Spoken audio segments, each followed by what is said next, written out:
الحمد للہ رب العالمین وصلی اللہ علی النبی الکریم وآلہ وصحبہ اجمعین وبعد۔ عزیز بچوں،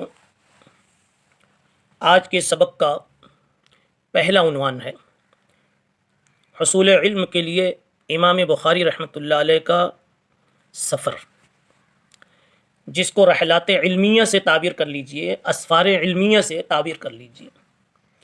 ویسے محدثین کی ایک اصطلاح ہے، اس غرض سے یعنی حدیث کی جستجو اور تلاش اور طلب کی غرض سے جو سفر کیا جاتا اس کو محدثین کے مابین رحلہ سے تعبیر کہتے ہیں، اور جہاں پہنچا جائے جس بڑے محدث کے لیے کی ملاقات کے لیے، ان سے حدیثیں لینے کے لیے سفر کیا جاتا ہے، ان کو رحلہ کہتے ہیں۔ اسی لیے محدثین کا جہاں تعارف ہوتا ہے تو وہاں ایک ذیلی عنوان ہوتا ہے رحلات علمیہ۔ تو اب حضرت کے رحلات علمیہ کو مختصراً ہمیں جاننا ہے۔ سارے محدثین نے حدیث کی تلاش کے لیے دور دور کا سفر کیا، دور دور کے ممالک کا سفر کیا، دیہات، گاؤں، شہر، پھر ملک، جہاں پتہ چلا وہاں پہنچنے کی کوشش کی۔ حدیث مل جانا اس قدر ان کے لیے خوشی کا باعث ہوتا تھا کہ ساری مشقتیں، سارے اخراجات اس ایک حدیث کے پا جانے سے، محدث کی ملاقات سے، یہ سارے احساسات فنا ہو جاتے تھے۔ آپ کو اندازہ ہوگا کہ محدثین نے کیسی کیسی کٹھنائیاں اٹھائی ہوں گی، تب جا کر کے یہ حدیث ہم کو پہنچی ہے۔ بخاری شریف میں ایک روایت ہے کہ جابر ابن عبداللہ ایک حدیث کی جستجو کے لیے، سند کے لیے وہ سفر کر کے 1 مہینہ تک چلتے رہے۔ بخاری شریف میں ہے کہ 1 مہینہ تک سفر کیا، پھر جا کر کے حضرت عبداللہ ابن انیس رضی اللہ تعالیٰ عنہ سے ملاقات ہوئی اور ان سے یہ حدیث براہ راست انہوں نے سنی۔ اور قرآن مجید نے بھی حکم دیا ہے فلولا نفر من كل فرقة منهم طائفة ليتفقهوا في الدين۔ آدمی کو نکلنا چاہیے، اور تکوینی طور پر کچھ ایسا نظام ہے، سبب اس کا جو کچھ بھی کوئی نکال لے، کہ آج مدارس میں بڑی تعداد باہر سے آئے ہوئے طلباء کی ہوتی ہے۔ ہمارے مدارس پتہ چلا بہار کے، آسام کے، بنگال کے، یو پی کے، کہاں کے، ادھر کے مدارس میں طلباء بھرے ہوئے، یہاں کے طلباء دوسری جگہوں پہ جاتے، دوسری جگہوں کے طلباء یہاں پہ آتے۔ یہ ایک طرف تو سبب کے درجے میں کوئی بھی بات ہو سکتی ہے، لیکن من جانب اللہ ایک نظام یہ اب تک باقی رکھا گیا ہے کہ محدثین نے چل کر، سفر در سفر کر کے حدیثیں حاصل کی ہیں۔ تو آج تک اللہ نے یہی نظام رکھا ہے، تم بھی جاؤ، تم بھی سفر کرو۔ کوئی پوچھے کہاں جا رہے ہو؟ عقل کو جا رہے ہیں۔ کیوں؟ احادیث کی کتابیں پڑھنے کے لیے، قرآن سیکھنے کے لیے، دین اور شریعت سیکھنے کے لیے، تاکہ قرن اول کی جو شکل صورت اور جو روح ہے اور جو سیرت ہے اور قرن اول کی جو شبیہ ہے وہ آج بھی باقی رہے۔ اور اس میں ایک اور بھی تکوینی نقطہ ہے۔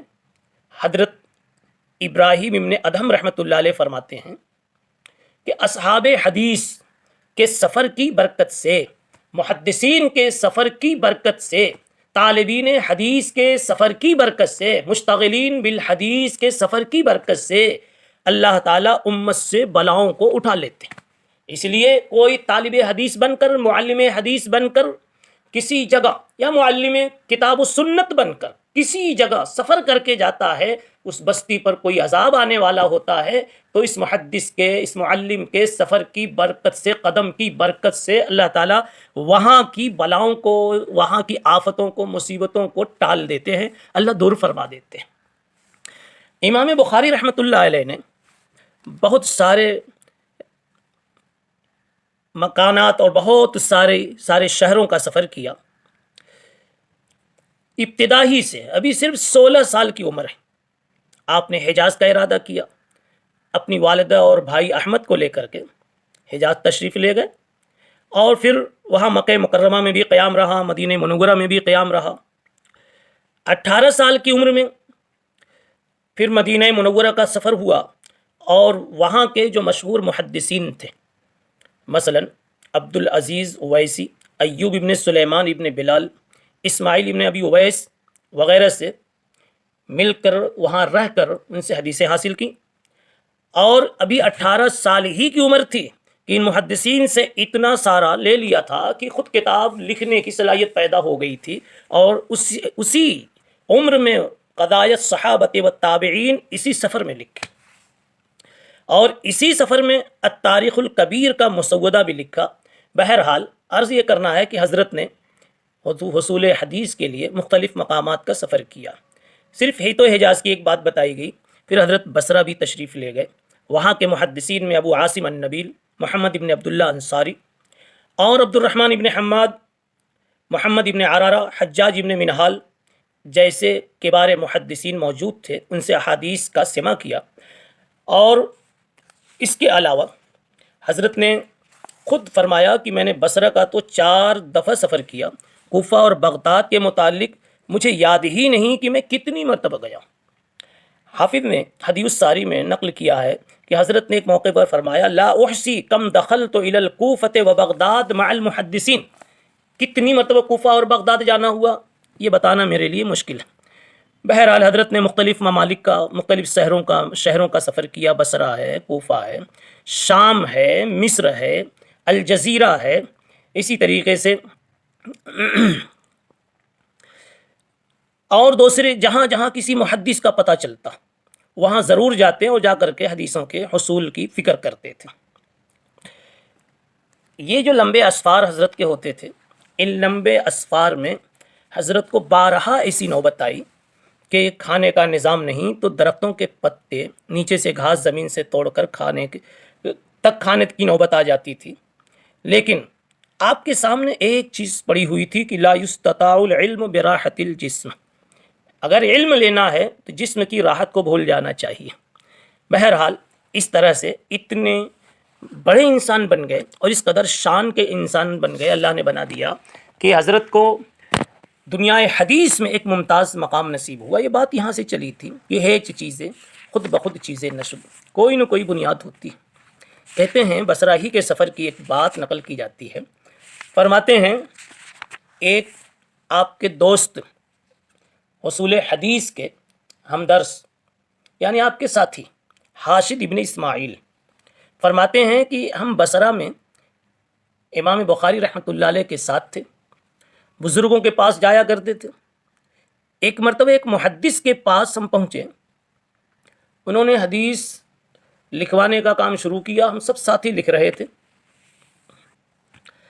امام بخاری نہیں لکھتے تھے، صرف سنتے تھے، بلکہ جہاں جہاں بھی گئے امام بخاری لکھتے نہیں تھے، صرف سنتے جا رہے۔ ساتھیوں کو پہلے تو حیرت ہوئی کہ سوال صرف ہوا، پھر دیکھا کہ یہ ہمیشہ ایسے ہی کر رہے ہیں، تو تان بھی کرنے لگے، سخت سست بھی بولنے لگے۔ امام بخاری رحمۃ اللہ علیہ نے سارے لوگوں کی باتوں کو برداشت کیا۔ بات جب آگے بڑھی تو کہنے لگے لاؤ تم اپنی لکھی ہوئی حدیثیں اپنے سامنے رکھو اور مجھ سے پوچھو اور میں تمہیں سناتا جاؤں۔ چنانچہ حضرت سناتے گئے یہاں تک کہ ساری حدیث لکھی ہوئی حدیثیں سنا ڈالی، اور جب گنتی ہوئی تو معلوم ہوا کہ یہ 15,000 حدیثیں تھیں جو اوروں کو تو لکھ کر یاد تھی اور حضرت کو صرف سن کر یاد تھی۔ اب حضرت کے حفظ کا اتنا شہرہ ہوا کہ لکھے ہوئے بھی اپنے لکھنے پر اتنا اعتماد نہیں کرتے تھے جس طرح سے کہ امام بخاری رحمۃ اللہ علیہ کے حافظے پر لوگوں کو اعتماد ہو گیا تھا۔ اب آپ کے سامنے امام بخاری رحمۃ اللہ علیہ کی زندگی کا، بلکہ کہو حسین زندگی کا ایک اور ورق ہم کھولنا چاہتے ہیں اور حضرت کو ایک دوسری حیثیت سے اور ایک نئی حیثیت سے دیکھنا چاہتے ہیں۔ وہ یہ ہے، بلکہ کہو کہ حضرت کے مقام عالی کو دیکھ کر بار بار یہ خیال آتا ہے کہ حضرت جب اتنے بڑے انسان تھے اور اتنے بڑے محدث تھے تو ابتدا سے ان کا کیا حال تھا؟ پوچھا جاتا ہے نا، بھائی آپ کچھ اپنی بچپن کی باتیں بتائیے، یا کچھ غیبی اشارات ہوں، قدرتی اشارات ہوں، کیسے اتنے بڑے آدمی ہوں گے؟ ایک صاحب نے حضرت سے پوچھا بھی تھا وما بدو خطبک وما بدو حالک، آپ ذرا ابتدائی باتیں اپنی بتائیے. تو اب ہم چاہتے ہیں کہ اللہ تعالیٰ نے حضرت کو جو اتنا بڑا انسان بنایا تھا تو اس کے تعلق سے ہم دیکھیں کہ تقدیر نے اور نظام تکوین نے حضرت کو بلند کیا تو وہ کہاں سے بات چلی. محدثین نے تو فرمایا کہ قرآن مجید میں جو آیت آئی ہے وَآخَرِينَ مِنْهُمْ لَمَّا يَلْحَقُوا بِهِمْ، آپ پوری آیت پڑھ لیجئے کہ رسول اللہ صلی اللہ علیہ وسلم کے بارے میں فرمایا گیا کہ اللہ نے آپ کو لَقَدْ مَنَّ اللَّهُ عَلَى الْمُؤْمِنِينَ إِذْ بَعَثَ فِيهِمْ رَسُولًا مِّنْهُمْ يَتْلُو عَلَيْهِمْ آيَاتِهِ وَيُزَكِّيهِمْ وَيُعَلِّمُهُمُ الْكِتَابَ وَالْحِكْمَةَ وَإِنْ كَانُوا مِنْ قَبْلُ لَفِي ضَلَالٍ مُّبِينٍ. اس میں حضور پاک صلی اللہ علیہ وسلم کے تعلق سے فرمایا گیا کہ آپ ان ایمان والوں کے بیچ میں رسول بنا کر بھیجے گئے، یہ اللہ کا بہت بڑا احسان ہے. اور ان کے لیے بھی آپ بنا کر بھیجے گئے جو بعد میں آئیں گے، ابھی نہیں آئے ہوئے دنیا میں، یعنی پیغمبر علیہ الصلوۃ والسلام کے بعد اور صحابہ کی زندگی کے بعد دنیا میں تشریف لائیں گے. اس کے لیے پھر قرآن کہتا ہے وَآخَرِينَ مِنْهُمْ لَمَّا يَلْحَقُوا بِهِمْ. یہ آج جو قرن موجود ہے، آج جو ایمان والوں کی جماعت موجود ہے، ان کے تو نبی ہے ہی ہیں آپ، ان کے علاوہ اس دوسری جماعت کے بھی، اس دوسرے طبقے کے بھی، دوسرے لوگوں کے لیے بھی آپ نبی ہیں جو ابھی اس وقت نہیں ہیں، ان کی ملاقات نہیں ہے، وہ بعد میں پیدا ہونے والے. جب یہ آیت آئی تو صحابہ کرام نے آپ سے پوچھا یا رسول اللہ کون لوگ مراد ہے آخرین منہم سے؟ تو اس وقت حضور پاک صلی اللہ علیہ وسلم نے حضرت سلمان فارسی رضی اللہ تعالی عنہ پر ہاتھ مار کر فرمایا کہ لو کان الایمان عند الثریا لنالہ رجال من ہؤلاء، اگر ایمان ثریا پر بھی چلا جائے، یعنی روئے زمین پر کہیں ایمان نہ ہو، دنیا خالی ہو جائے، پھر بھی وآخرین بتا رہا ہے، وآخرین منہم لما یلحقوا بہم کا جملہ بتا رہا ہے کہ کچھ لوگ اس کی قوم سے، سلمان فارسی کی قوم سے، ان لوگوں کی جماعت سے ایسے پیدا ہوں گے جو وہاں سے ثریا سے ایمان لائیں گے اور دنیا میں اسے عام کریں گے، پھیلائیں گے. اب سلمان فارسی سے کیا مراد؟ آپ کو معلوم ہے سلمان فارسی فارس سے آئے تھے، عجم کے تھے. اشارہ صرف فارس کا نہیں ہے، اشارہ عجم کا ہے کہ اگرچہ کہ عرب میں، مکے اور مدینے میں، عرب کے حلقوں میں یہ قرآن مجید آیا اور آج صحابہ موجود ہیں، ایمان والے موجود ہیں، لیکن ایک وقت ایسا آئے گا کہ عجم میں بھی کلمے والے ہوں گے، کہیں بھی ایمان ہوگا وصول کر کے، حاصل کر کے وہ عجم میں پھیلائیں گے. اب محدثین نے اس آیت پر غور جب کیا تو غور کر کے فرمایا کہ یوں تو عجم میں بھی بڑے بڑے محدثین پیدا ہوئے، وہ سبھی لوگ اس میں اس کے مصداق ہو سکتے ہیں کہ ثریا سے لا کر کے زمین پر پھیلا دیا، لیکن اس میں آخرین منہم کے اولین مصداق، پہلے نمبر کے مصداق تو امام ابو حنیفہ ہیں، اور پھر دوسرے نمبر پر امام بخاری رحمۃ اللہ علیہ، اور بھی دوسرے لوگ بھی ہو سکتے ہیں. امام ابو حنیفہ رحمۃ اللہ علیہ عجم کے، کوفہ کے رہنے والے، اور انہوں نے اس طرح سے علم کی خدمت کی ہے، ایمان کو پھیلایا ہے، ایمانی چہرے کو صاف ستھرا کیا.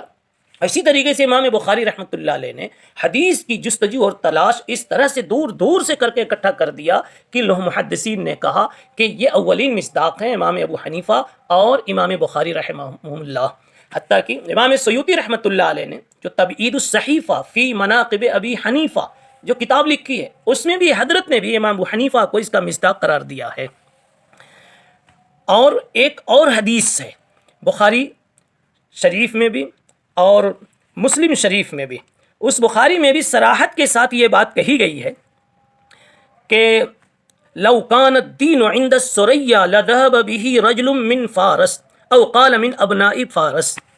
یہ حدیث مزید دلچسپی کے ساتھ اس لیے پیش کر رہا ہوں کہ ہم اجمیوں کو مایوس ہونے کی ضرورت نہیں، ہمیں خوش ہونا چاہیے کہ ہمارے تعلق سے بھی پہلے سے بشارت موجود ہے. بس جس درجے کی ہماری طرف سے طلب، لگن، دلچسپی کی بات ہوگی، اللہ کی طرف سے ویسے ہی عطا بھی ہوگی. امام بخاری رحمۃ اللہ علیہ کے مستقبل میں پنپنے، چمکنے کا گویا ایک تکوینی قدرتی اشارہ اس آیت میں موجود تھا. اس کے علاوہ حضرت کو چمکانا تھا تو اللہ تعالیٰ نے ایسے متقی باپ عطا کر دیے، ایسی عابدہ، زاہدہ، متضرعہ، رونے والی خاتون، آپ کی ماں، ایسی پیاری ماں نصیب فرمائی.